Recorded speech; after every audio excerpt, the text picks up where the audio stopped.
Alors, je reviens sur la notion de culture, que je remets en question d'une certaine manière.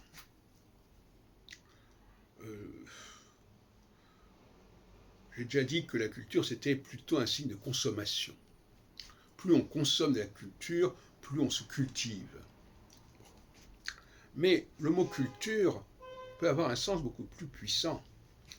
Ça veut dire cultiver les choses, les faire pousser.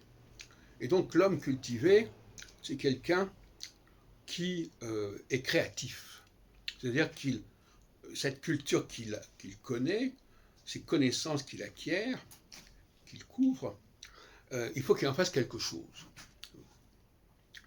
Et il ne faut pas que ce soit uniquement canalisé sur les travaux qui ont été faits par les uns et les autres. Il faut que lui-même fasse un panachage de différentes choses, qu'il réinterprète les auteurs qu'il connaît, et donc c'est ce qu'on appelle une culture vivante.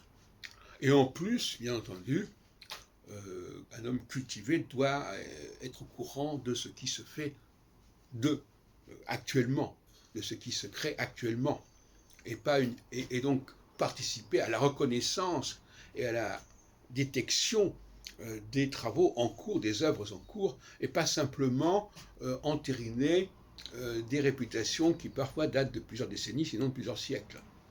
C'est ça que j'appelle la culture vivante. Donc je pense qu'il faut revoir tout ça, avec Internet, avec les caméras, les montages, la numérisation, etc. Google, à mon avis, il y a matière à une culture vivante, et chacun peut faire ce qu'on appelait l'autre jour, son anthologie, c'est-à-dire, voilà, bon. Et même en musique, c'est pareil. On n'est pas obligé d'adopter le plan proposé par l'auteur à un moment donné, tel mouvement, tel mouvement, tel mouvement. On peut très bien changer les mouvements, combiner telle œuvre avec telle autre œuvre, etc. Donc là aussi, c'est une culture vivante, culture en mouvement. Bon. Donc l'auteur, lui, il ne faut pas confondre les rôles. Moi, je suis pour une division du travail.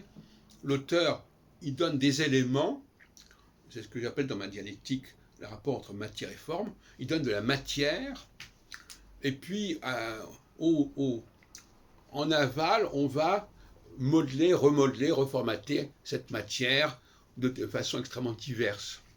Ce qui veut dire que la culture vivante, c'est aussi une très grande diversité de diffusion de l'œuvre de l'auteur.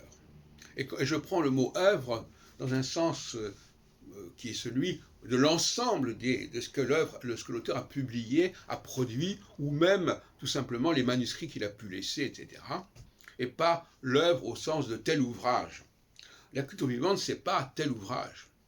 Et moi, j'ai décidé de laisser une sorte de puzzle aux gens qui veulent appréhender mon œuvre, et pas quelque chose de fermé, de formalisé, parce que justement, je répète ma dialectique de la matière et de la forme, laissons la forme au féminin, je dirais, et la matière au masculin, et donc laissons les gens avoir une culture vivante, créer leurs propres travaux, de la même façon que, par exemple, un pianiste va construire son récital à partir des œuvres de celui-ci, de celui-là. Il n'est pas enfermé sur une œuvre particulière, parce que c'est déjà cette diversité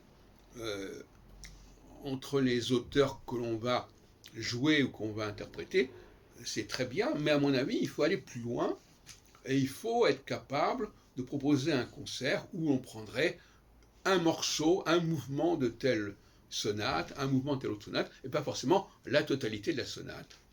On peut considérer que l'œuvre, c'est un ensemble, c'est une totalité, et qu'on peut circuler à l'intérieur de cette œuvre.